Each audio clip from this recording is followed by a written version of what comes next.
I'm going to go look for quotes in this interview as an AI. And then I'm going to be a person that verifies, are those really quotes? And then I'm going to have another one that's like, is that really strategically relevant?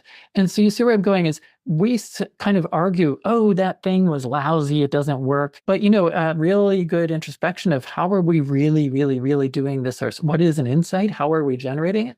And is there an opportunity for these tools to actually support us in some of that work in different ways? And granted, things like making interview guides or things are more straightforward. Yeah, that's better suited. But on the cutting edge, is there an opportunity for these things to sort of up their game so they're not just sort of fun toys and they might be really interesting strategic partners?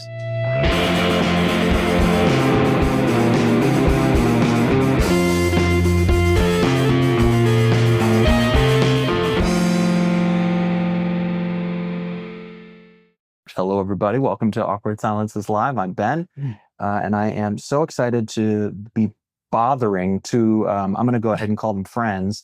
Certainly, they're folks who I read and listen to regularly. I follow their work closely, as you should too.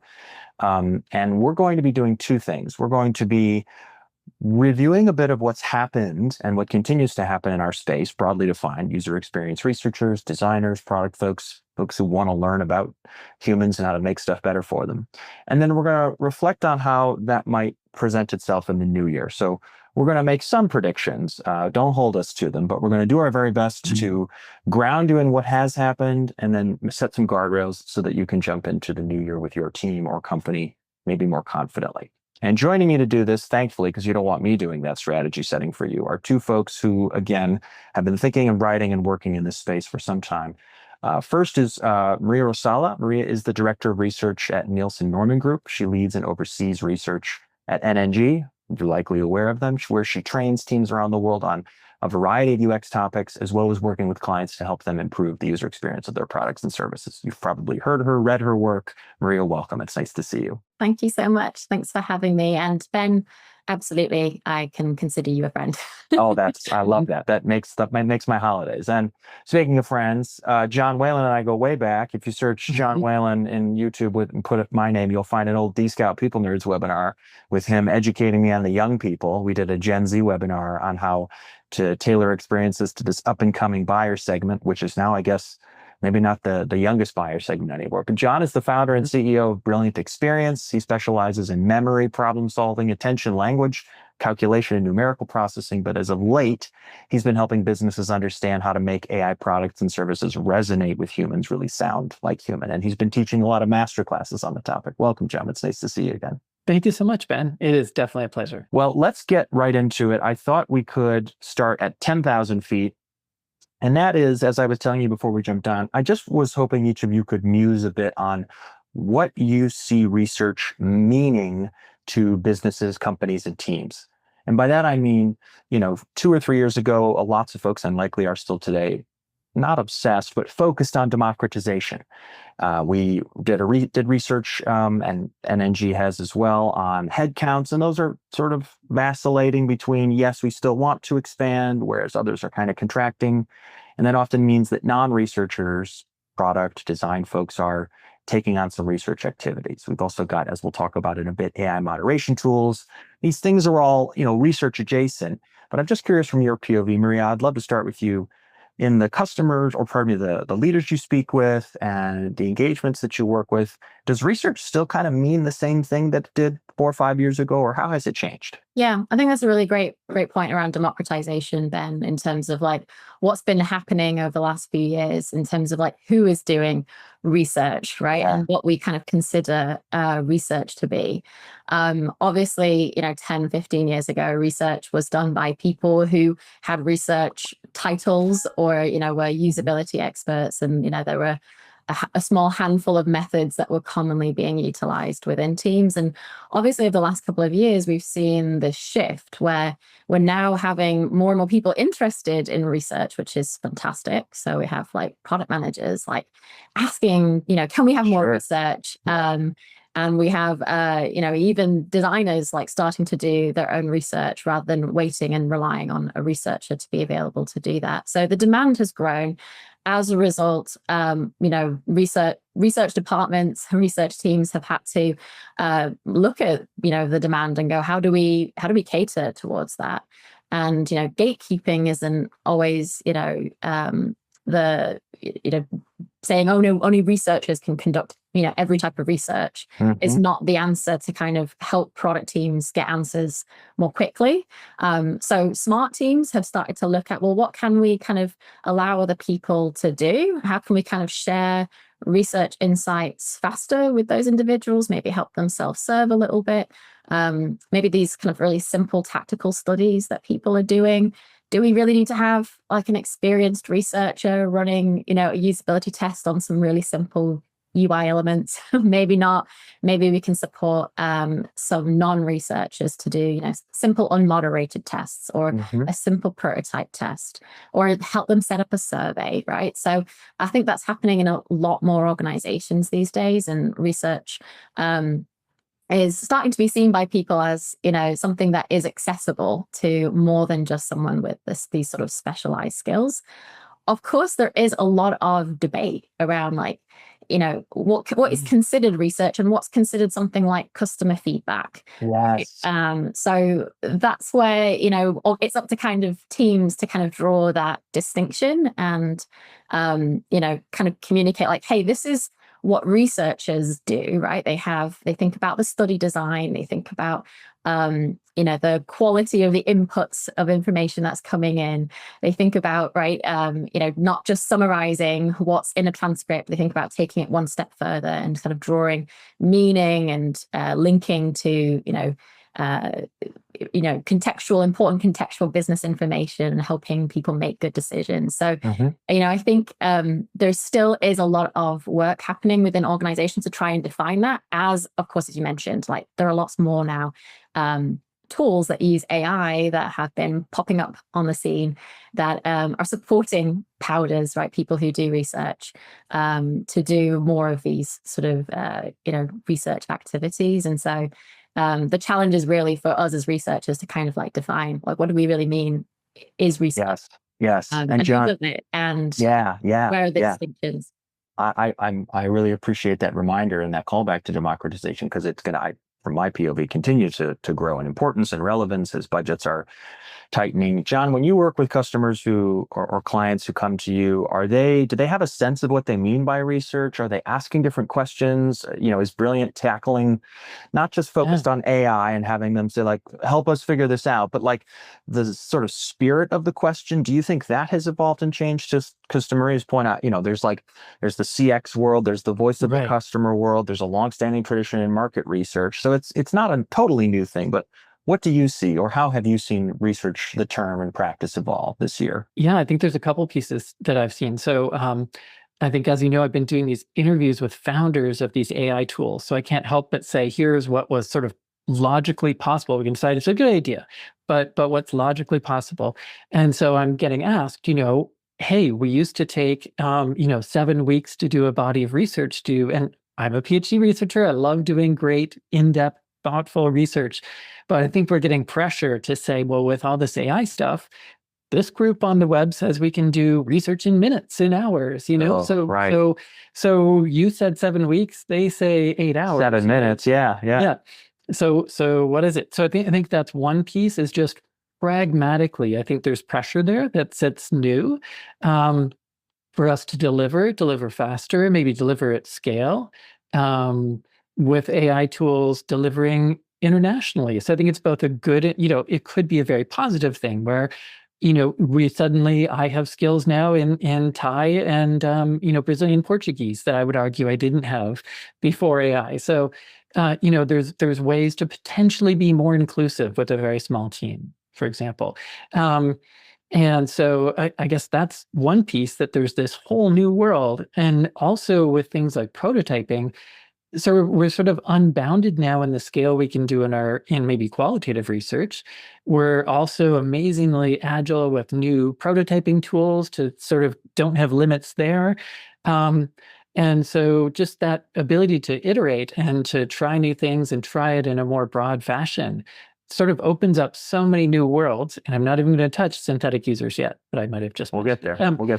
So, what is research? Some folks are like, oh, am I doing research if I'm using those kind of things as well? Yes. And so I probably have pretty strong feelings there, but we'll be gentle. And so I think those are some of the big things and lastly, if you are using some of these AI tools, just the financial constraints are coming down, right? So I can do, or anyone on my team can do more studies per year. So it can be more cost effective to do research than it was in 2022, even with recruiting. And so, so that just opens sort of a whole new approach you could have to research. So I think it's really, really interesting days. Maria, are there skills that you and your team are hearing from community or from leaders or from founders or executives who are like, I really need my team? Certainly, again, we'll get to like competencies around maybe AI prompting and sort of using these new tools. But for researchers who are listening to this or watching this in 2026, do you think there's something they ought to prioritize or be thinking about or doubling down on because it's only going to be more important? I certainly think, having a little bit, if there is like, some of these new AI features or, like for example, AI interviewers, like a lot of platforms are integrating this as a new feature. So if you have access to something like Great Question, like there's now an AI interviewer, or I believe it's very soon to be launched, that you can experiment with. And I think, if you can get access to those tools and try out a study or two with them just to see what their capabilities are, you're going to be in a better position to have a conversation with, maybe it's a powder, right? Or who wants to do a study and they're thinking of like, let's just have AI moderate it, right? You can be in a position to say, yes, I think this would be fine for an AI moderated study. Or actually, no, I think we really need a human moderated study for this one because it is more complex, right? So I think you gaining that familiarity with what's out there, if it's available to you, try it, right? Experiment with it, play with it.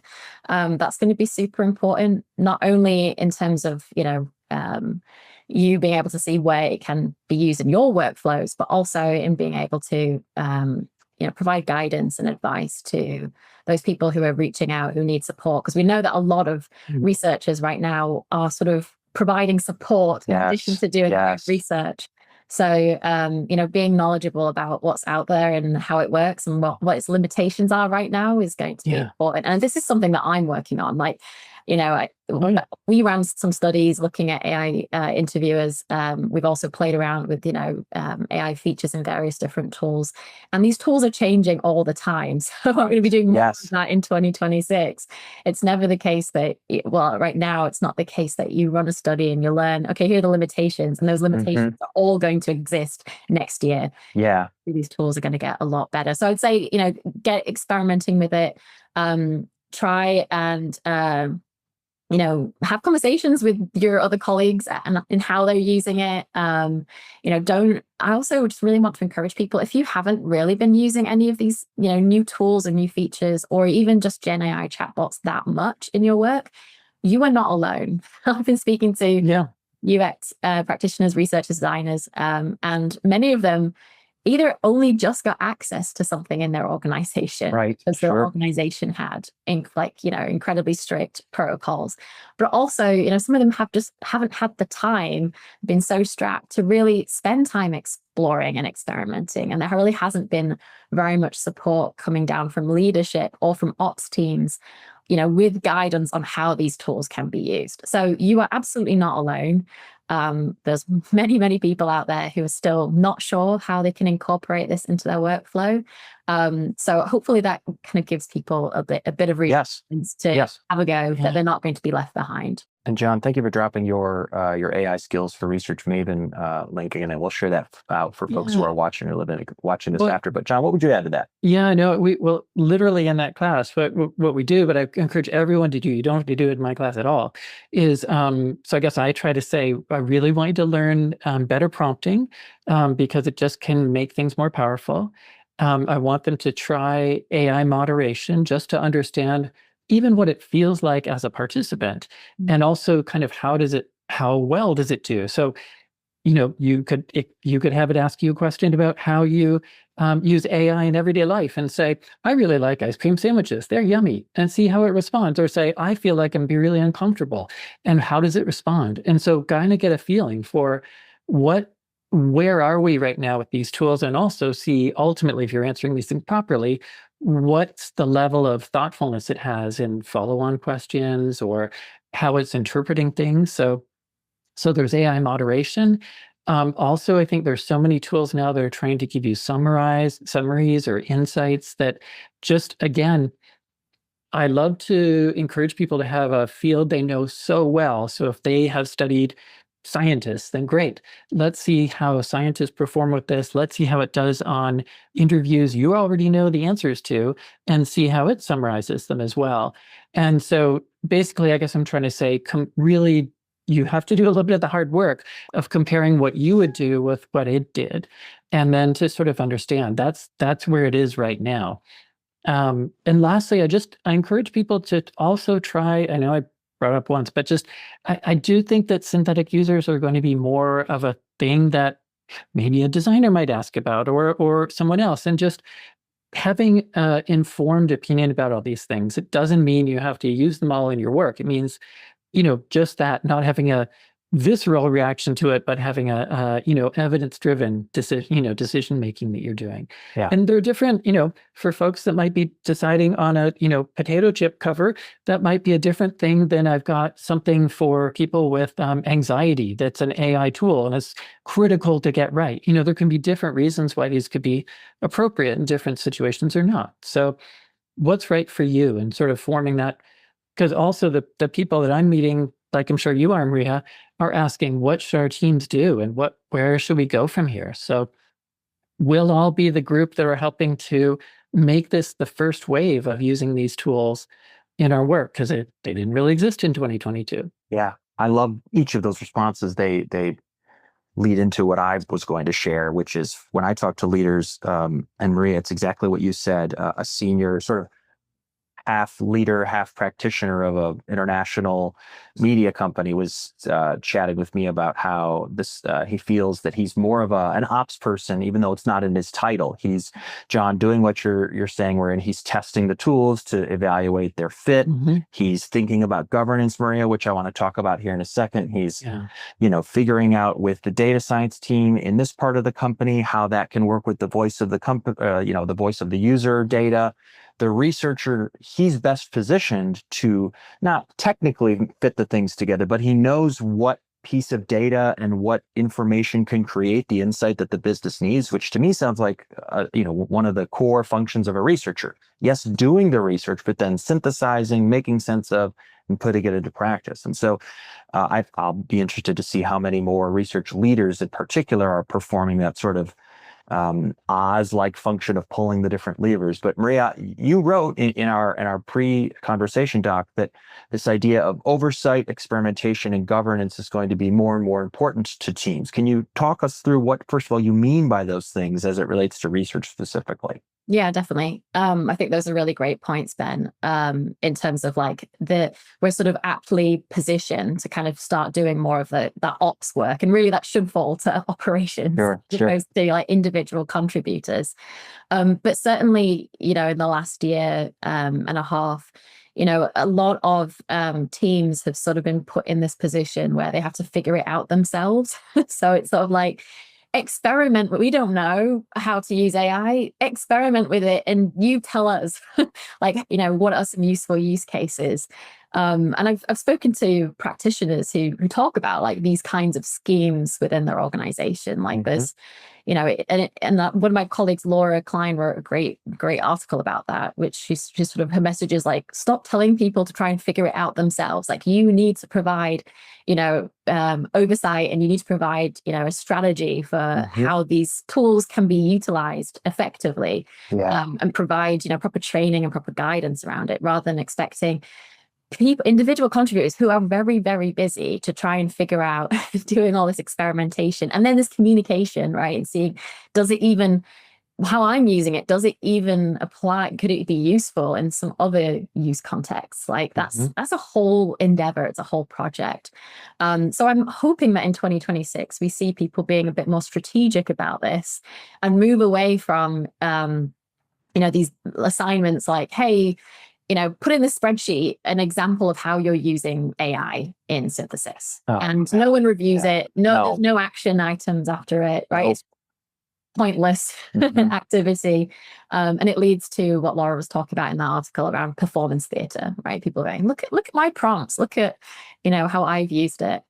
So, I think if we really want to kind of ensure that people are utilizing these tools safely, efficiently, effectively, and we have good guardrails around it, it really needs to be, driven by leadership, like recognizing that this is a considerable piece of work. If we want our workforce to be, efficient, we need to provide time to kind of like really identify like what are some challenges right now, and take that user-centered, human-centered approach where we're like, what are problems right now in our teams, right? Exactly. That our stakeholders have, that we can be. What are their jobs that they're trying to get done? Yeah. Exactly. Rather than how can we use AI and where can we plug it in? So I hope we move more to thinking more from a human-centered perspective next year, and take a time just to pause and reflect and really sort of do that necessary research internally to figure out how we can actually utilize it. And it might look different from one organization to Of course. Yeah. John, go ahead. Oh, no, I was just going to say, thank you, Maria. And I was going to say that the technical term, I think, for what Maria's talking about is radical common sense. So, I so appreciate it. And, folks, and, they're on one hand, it's like, yes, we'd love you to do your research with the one tool we're providing, and you can use any tool in the whole world as long as it's Copilot. And so, which has its moments, but it's so hard for individual contributors to say, yes, I'd like to use this tool, and like, well, is it SOC 2 compliant? How exactly is it? Where are the servers located in the world? How is it dealing with GDPR compliance? How does it deal with the way we work with things? Will we be connecting with our specific clients? Will there be PII? Like, all these things are things that we all have to be so sensitive of, and just telling us to go use them isn't. Do I need to call legal when I do that? So it makes sense to be a governance kind of thing.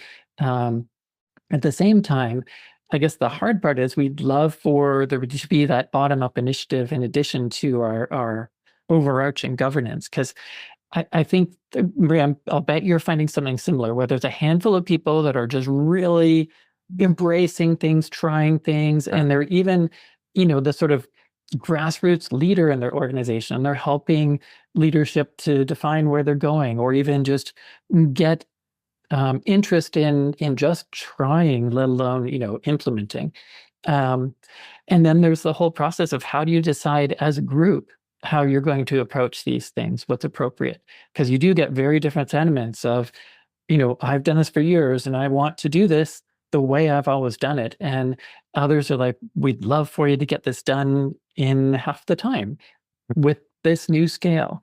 And so it's a really interesting challenge for us to evolve. And go ahead. So my last thought is just, there are three, I guess, that I really liked. There's a infographic by this group, Board of Innovation, that's such a nice one, that says, think about, the first thing you're going to think about is maybe there's time savings with these new tools. And then there's maybe better quality, like things I couldn't do before, like multilingual things. And then there's like a whole new way of thinking that isn't just faster horse, but is like a fundamentally different way of doing things. And so kind of what level are you on that curve of thinking about how you're transforming your research and what that means for everyone? So, for example, why do we have that insights team over here in marketing doing branding stuff, and then we've got the innovation team doing research over here, and we've got the product teams doing research here? Someone might consider, could those things come together? So they're interesting days of taking a big step back, to your point, Maria, about having that thoughtful pause. Yeah, I think, John, like, your point around there are these different advantages to, exploring AI. And unfortunately, in the last year, I think most organizations have been just focusing on the efficiency aspect. But you're quite right. Like, there are lots of really interesting new applications of AI that are supporting better quality. I mean, even thinking about like tools that almost have, support for people to create a research plan with AI, right? It might not be perfect, but it's definitely going to be better than what they would produce on their own without any oversight. So yeah, I think, that's a really important aspect. It's not just can we work faster, but can we actually work better? And what does better look like? And what would be, where are we sort of struggling right now in terms of quality? So I think, yes, this will definitely be a very helpful conversation for organizations to mull on in 2026. John, I love that framework from the Board of Innovation, thinking about the modality changes, the channel changes, the efficiency changes. Because when I've played with AI moderation tools, for example, it makes me think a bit about like a classic grid question in a screener. Like, wow, this, not that somebody invented this, but when tools started supporting them and like, wow, I can ask 5 questions with the same Likert type scale. Great. That is efficient. It's not wholly changing research. And so similarly, like AI moderation tools, like, cool, I can ask. Like earlier this year, I interviewed product managers about collaborating with researchers, and I was able to interview about 100 of them in a week. I could have never done that, been the researcher working for user interviews, even with a great access to a network and a bunch of coffee. Now, of course, it has its limitations on the back end. At least I experienced such, sort of organizing and making sense of and checking my work. But John, the last bit, unlocking and uncovering new opportunities, that is what I want to transition to now, because both you and Maria have talked about composite or synthetic users, and we had a question in the chat about what that is. So a brief operational definition. A synthetic user or a composite user is a fake, synthetic, not real, actual user, a human person, user of data, but it is based on existing information, or, as sometimes is the case, synthetic information. So you have some corpus of data and you might query it and say, as John will give an example here, imagine you are give a couple of demographic information pieces to an LLM, for example, either in-house or out of house, and then you'll have it run through some paces. John, walk me through those moments when you like the synthetic user, and how might you recommend others to use it? Are there things they should be thinking about when they're embarking on the composite or the digital twin, as some right? So I know it's so hard to have a solid definition, but just, I guess, first remember this. Think of it as just a new tool. So if I was the branding team for this, I wouldn't have called it synthetic users. It sounds nails on a chalkboard. Took me about 6 months to get over that. But if it was like persona come to life, a persona isn't perfect, but it gives you an impression of maybe what a directionality. So you can see where I'm headed. I don't consider it necessarily quote unquote data, but so the times when we've found this interesting. So for example, in early innovation, I've seen groups that have used these things where they actually have a synthetic ideator. Remember, you can have an expert as well, right? So we can have a synthetic ideator coming up with product ideas, and then have a bank of synthetic users that are responding to that, cycle through that like 1,000 times and see what bubbles to the top. And maybe those are worthy of human exploration, right? So just to give you an example of something you're probably not doing today, and I'm not even saying maybe that's the thing you have to do, but more think about what could be possible and then what's appropriate in your circumstances. I think that it is a nice tool in the cases for things that I just can't get. So we had a person in our class who did ultra high net worth people. That was their specialty. And so offering $200, $300 to come for an interview for an hour is not going to be appealing. So, but they had a body of data they did have about these folks. So is there any way they can represent that and bring it to life so that they could still have a chance to query, what about this possibility? Would this be helpful? And what would be a perspective of a person like that? What's a first step in imagining what that's like? Another are sort of inevitably, we never get to interview as many people as we want, right? So there could be marginalized groups, and we could represent, there could be extremes. So you're doing a car with all-wheel drive, great. What are extreme ice climbers like, and what do they need? I love windsurfers. They have different gear. So you're probably not going to make it to those kind of things.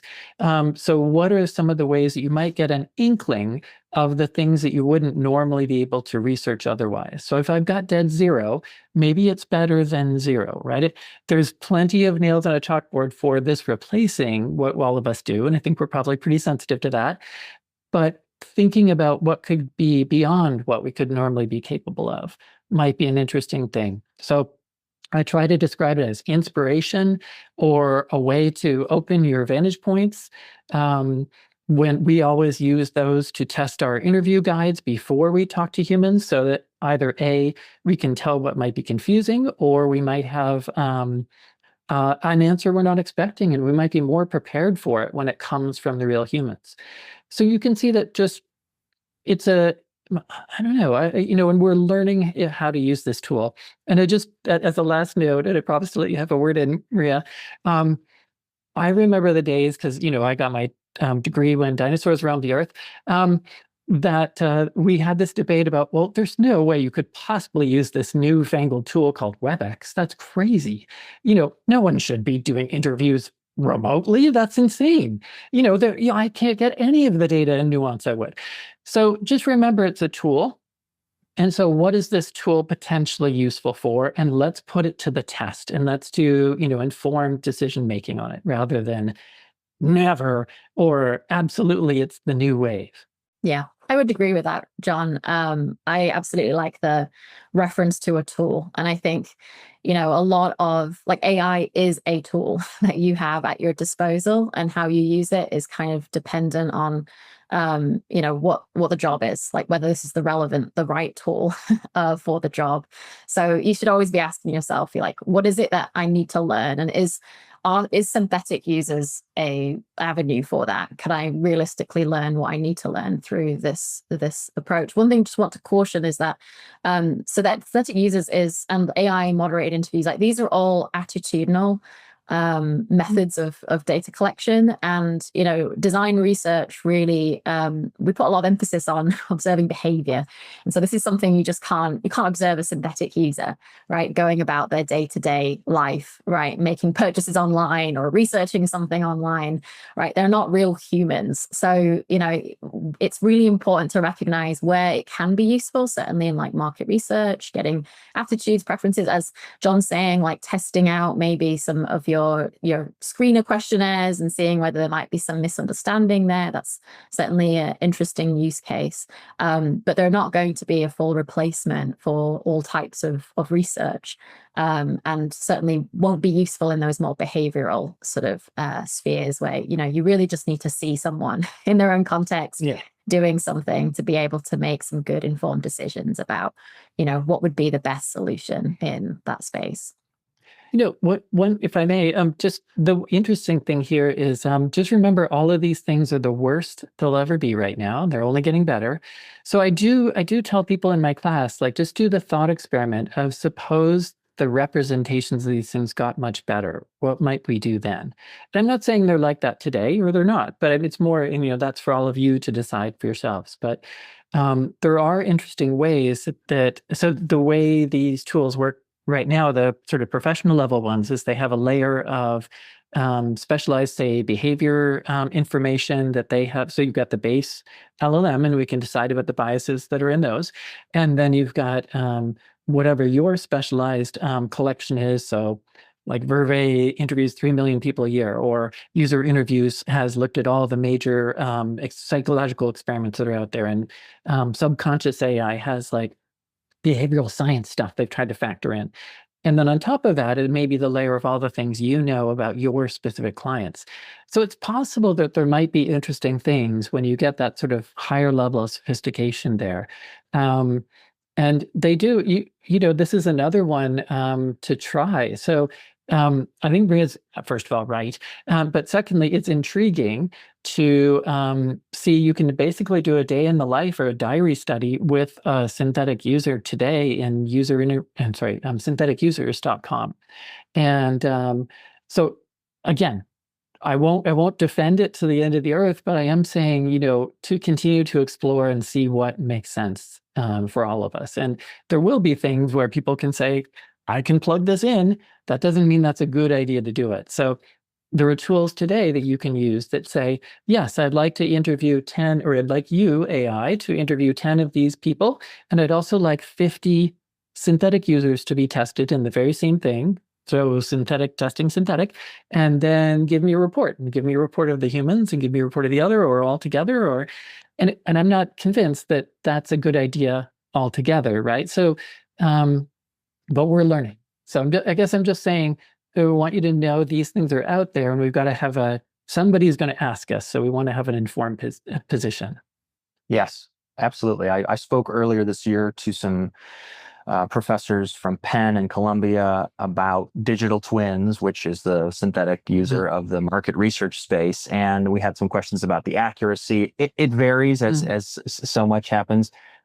The article I dropped was in the Harvard Business Review, and it's doing exactly what Maria and John are talking about. These leaders are thinking about it as one tool in the toolbox, especially when you're doing branding or marketing or early stage squishy, we're not sure what we don't know.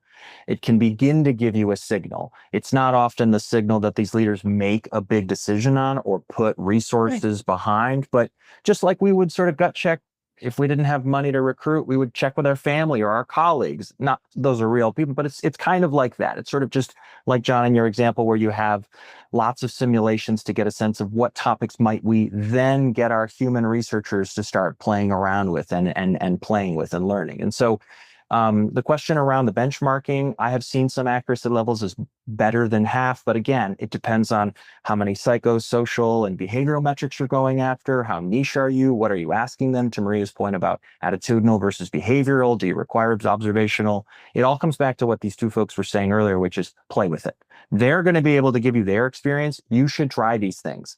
You should try these things. You should try them out, with in a sandbox where you're not revealing any PII or violating any sort of policies. But you should be trying them out. To Maria's advice earlier in the show, Maria, I don't know if you want to add on to anything there. Yeah, I mean, I think in 2026, we'll start to see more results of teams that have been trying these things out. Right. In some of my interviews with practitioners, like they're in the very early stages where their team is like, we are right now building digital twins and it's based off our data set. Yes. We don't have any results yet. We're still kind of experimenting. So I think those organizations who are kind of at the forefront playing with this and seeing what they can do, we're going to start talking about success stories, or maybe not so success stories, right, from what's worked, what's not worked, and we'll probably learn a lot more. So I think it was still in very early days. It's still very theoretical in terms of what these tools could do, what digital twins could do, where they'd be useful. Obviously we have singular case studies from people in terms of this worked well in this context. But I think, yes, play with it. But also I'm sure we're going to get more answers next year as to where teams have actually found it to be beneficial. And then the thing that I'm a little bit worried about, as probably many people on the call are worried about too, is, do people get the wrong impression of what these things are and how they should be used? So that's again something you'll want to be thinking about as well as you play with these tools. Is how can you kind of communicate to people who, back to your first question, Ben, what is research? People who don't really truly have a definition for what research is. And John was sort of making this point, if they're using this tool, is it research? Right. So that is something we certainly will obviously have more to say on as the data emerges about whether or not these things are useful in what contexts. So yeah, it's very early days. Try it. Be skeptical too. I think it's okay to be skeptical, right? I think yes, it's really good to be excited and try things out, but also really test these things in anger to try and find their limitations. But don't just go off what people tell you, anecdotally, oh, this thing's useless and it has no use cases. Make the opinion, like John's saying, for yourself. I think the distinction between synthetic users and digital twins is interesting too. I think we'll hopefully have a better definition next year. I see it, as sort of being almost, digital twins being kind of more of that secondary research tool. You're already kind of asking questions of something that already exists within the data set, right? Something that you've collected through another means. So I think it could open a lot of doors in terms of people asking for like research insights if it's curated well. To what Maria said, so first of all, yes. And actually, I've got a graph I show people when I'm presenting these things, and it's a totally made up graph by my thoughts. So here's hot take number one, maybe. The one thing about synthetic users and asking them the questions is it's incredibly low cost, right? If I try something, so if I'm some big brand and I'm like, what if we were to offer this discount? And if you did that with real humans or you did it in some public fashion, there might be a big uproar. They're going to do this, and they're giving away our no more Starbucks bonus, I don't know, whatever it is. And I guess my point is it's sort of a very contained place where I can try things safely. And also it basically has no cost in comparison to recruiting participants and doing analysis. I'm not saying that makes it that much better, but so I would anticipate there's so many questions that go unanswered through a product innovation cycle, or so a product person or a designer's like, I wonder if they'd like this or this. And I feel like in those moments, I would argue that they're going to, because they'll start to get access to these things, that'll be one of the things, like, I might as well try this and see what that says. Let's see what Bob the synthetic user thinks. Yeah. And for that matter, I could have the one, just to be clear, there doesn't have to be one, right? You could have one that represents so we worked with pet parents, which was a fun study. And so like pet parents in New Zealand, pet parents in Sweden, pet parents in Paraguay. And so what might be the different perspectives? And I can really quickly maybe get an inkling. Again, I'm trying to be very gentle with some data, but maybe I can be more sensitive because we've got a collection of data that is potentially powering or influencing what that synthetic user's result is. So about 80% of our clients are asking us for a synthetic user as a result, not a PowerPoint deck, right? So, which is maybe 3/4 terrifying and 1/4 exciting, but so as we also give guardrails alongside that, right? Very, very clearly. So each of us is in the education and training and development, adjacent sort of world, as in addition to being research practitioners. And so I think of that, John, as a part of our role. I mean, when we roll out a usability democratization practice to our designers, they need to be taught what the heck usability is. Do you use a metric? If so, which one, when, and how? Similarly here, like, okay, we are going to create for you this sandbox, which is powered by what's called a composite or synthetic user. Here's how you ought to interpret the data, or here's when you need to tag in a helper, the researcher, just like you said there, where there are different kinds of pet parents, and how does a person identify as a pet parent? There's so many research moments, or moments when a researcher or someone trained in research can step in and sharpen, clarify, or make applicable. So it's going to happen. To Maria and John's point, it's here. It's not coming. It's here. It's a matter of how much we're willing to massage it, organize it, govern it, make it work with our processes. I think that's so important. John, I don't know if there was something you wanted to add there. Sorry, I didn't mean to step over you. No, Maria just said a point earlier about great question and how they're helping people, for example, with test plans and things like that. There's actually really interesting ways that, like, when I talk to the folks there, and there's another tool called Userology. There's all these tools, but key point is both of those had the approach of how can we help non-researchers make better questions, make better test design, and sort of gently guide them in the right direction, and not say, why is this feature so great and why should we build it? So maybe we can have an even better, scientifically sound question than that. And so it is interesting how we can use these things for good as well. Yeah. I want to shift before we get to a few for audience questions. Maria, you and your team over at NNG think a lot about developing, upskilling, growing in this profession. You also think a lot about hiring first-time researchers, broadly defined. What advice might you share for either a job seeker or someone who's looking to hire their first researcher? Are there new profiles or skills that, as a job seeker, you ought to be looking to get or not get? Or on the other side of the coin, are there things that you would advise those hiring to stop doing or start doing? Yeah. Big question. Just whatever comes to mind, re-jobs in the new year. Yeah, I think those are great questions, and I think a lot of the audience here might be curious about this. Especially since there've been a lot of layoffs and some Sure. people are trying to enter the field, and it's an incredibly difficult market right now, especially for junior hires. So my one piece of advice to hiring managers is consider: do you really need 5 years of experience? Mm, Can people show relevant experiences in different places that can and you can spot the talent that they're going to grow quickly within your organization without too much with the right coaching, but also without too much hand holding or ramp up time. And that's essentially what hiring managers are looking for right now. It's like they can hire someone they can just place in and start to be efficient and productive and work fairly fairly autonomously. If you are looking for your first role, I would say it is just really try and show that you've mastered the basics in terms of like communication. So like that your writing is really concise and clear. That using AI is super helpful in that respect. The amount of like resumes or case studies that I've read that clearly haven't used AI to kind of help them with their writing, it's kind of evident, and it's almost disappointing because these tools are like freely available for that purpose. So really trying to kind of make sure that when you present yourself, you're communicating super clearly what your strengths are. Any case studies are written very logically. That you don't just go beyond the method. Also talk about the thinking process behind some of the choices that you've made. Hiring managers are really looking to see that the people that they hire, like, are critical thinkers, good problem solvers, that they can be dropped in with a team, and that individual can kind of figure it out, which is what a lot of us have had to do, over the years as we've joined different teams.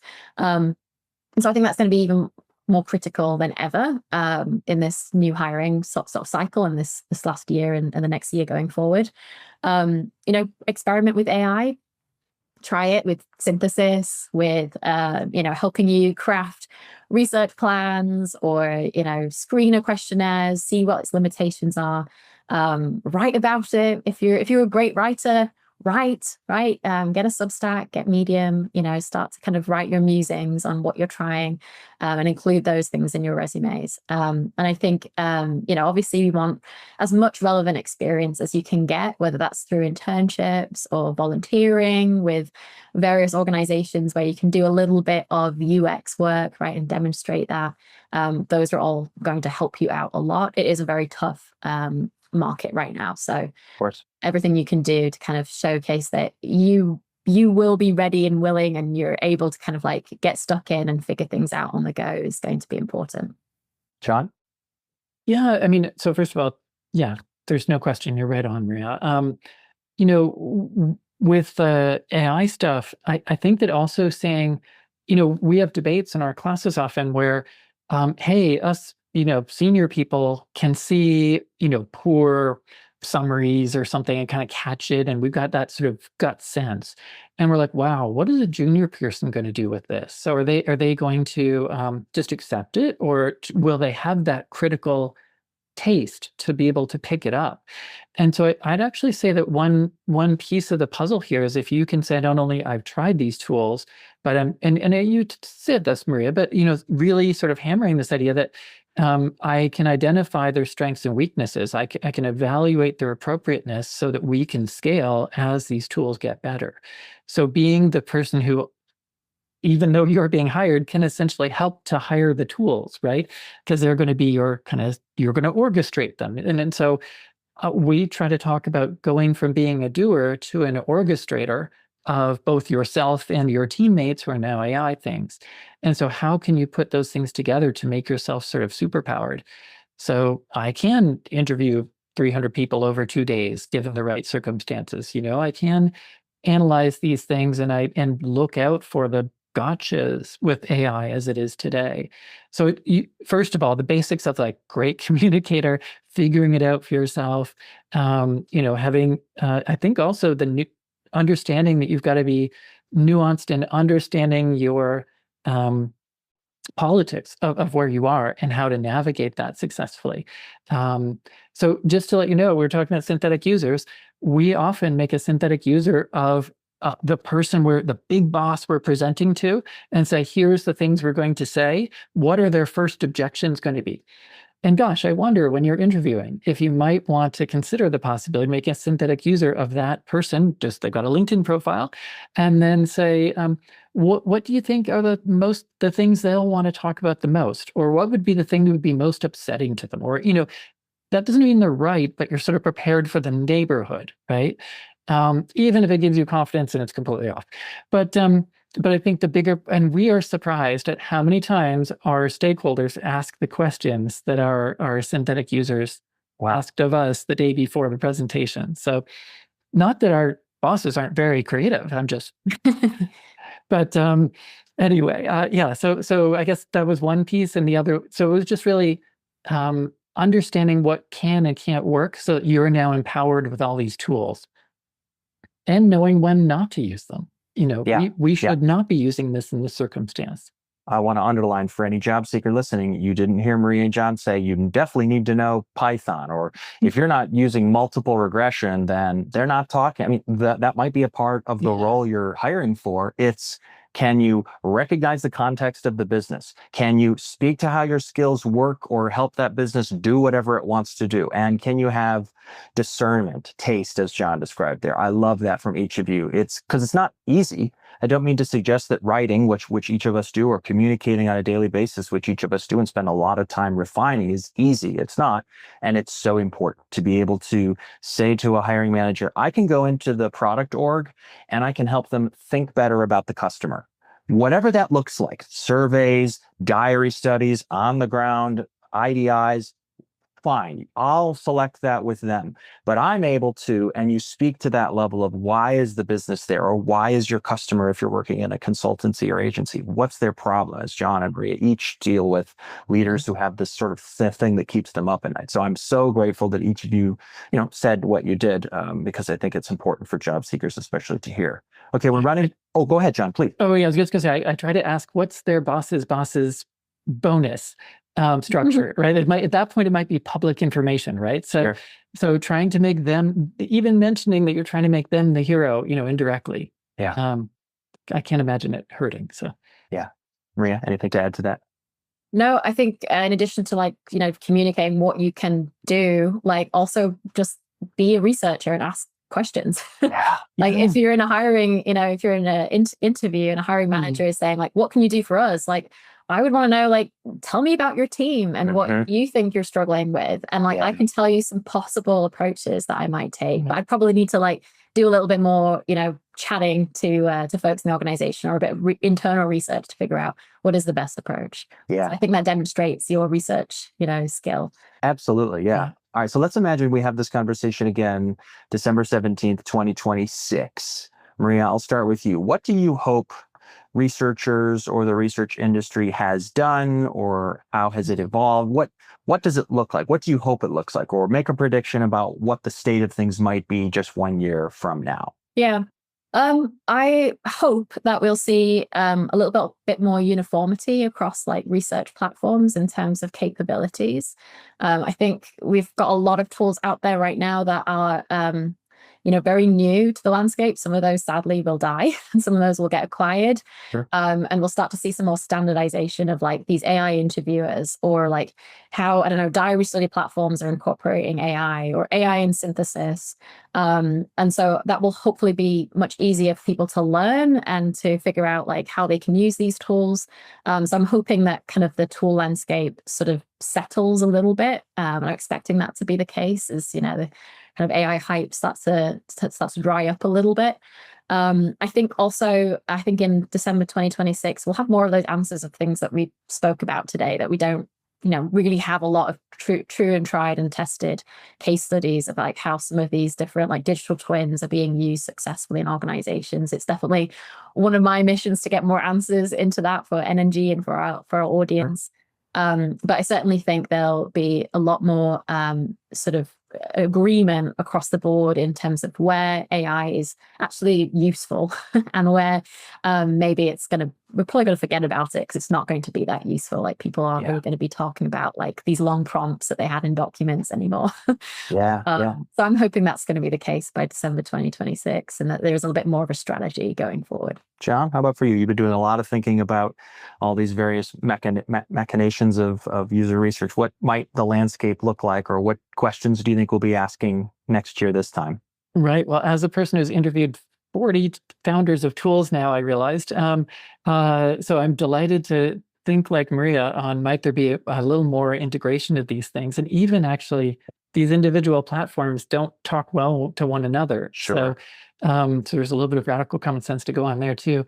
I actually, I guess I'd love for us to have a better articulation as like research ops people, as leaders, of here's how we'd like to use these things. Here's a framework for governance that we all we're annealing towards as a body of researchers, and how we'll decide on the appropriate ethics and the appropriate usage of these kind of things.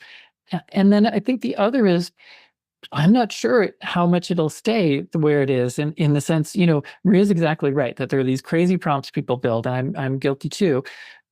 We've been doing a lot of stuff with agentic work, and I know there's so much agent, but the key Sure. point is you can have a really interesting sort of adversarial system, right? Where it could be like, I'm going to go look for quotes in this interview as an AI. And then I'm going to be a person that verifies, are those really quotes? And then I'm going to have another one that's like, is that really strategically relevant? And so you see where I'm going is we kind of argue, oh, that thing was lousy, it doesn't work. But really good introspection of how are we really doing this? Or what is an insight? How are we generating it? And is there an opportunity for these tools to actually support us in some of that work in different ways? And granted, things like making interview guides or things that are more straightforward, yeah, that's better suited. But on the cutting edge, is there an opportunity for these things to sort of up their game so they're not just sort of fun toys, and they might be really interesting strategic partners? Perfect place to end, because I do think it is a moment for us as an industry and as a community and in discipline of practice to mature again. We talk so much about what's the maturity levels of our organizations. Are they ready to kind of accept the gift of our research? And I think, to John and Maria's point, this is certainly, that still needs to happen. Companies and organizations and teams and executives, especially as they get enamored by AI being able to solve a lot of problems, I'm using air quotes here, will need to continue to mature. And I think it's a moment, to John and Maria's point, that we ought to, as a discipline, mature how we're thinking about these tools. Well, John dropped his YouTube channel at Brilliant Experience. That's where you can learn more from him. NNG and Maria is on LinkedIn. They're both on LinkedIn. They are not smart here. They are smart everywhere, as it turns out. So if you had to drop early, or you're tuning in on demand, we'll link to a whole host of resources if you want to find these folks. Maria and John, thank you so very much. What a great way to end the year. I'm so grateful for some of the time and the insight. Thanks for having us. Of course. And please keep following NNG. I do too. Yes, they're best in the business. It's nice to have peers who you can say like, gosh, I just hope I could someday write like that. So looking forward to finding out what Brilliant Experience and NNG does in the new year. Thank you all for spending a bit of your year and week with us. And we are wishing you a great holiday and a wonderfully insightful 2026. Bye, y'all. Stay well.